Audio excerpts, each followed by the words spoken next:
non so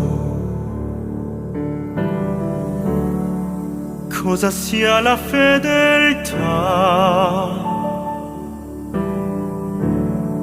la ragione del mio canto,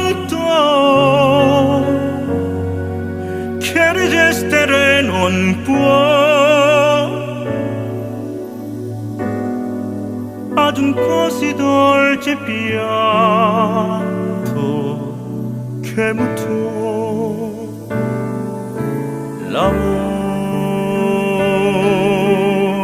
mio. E se anche il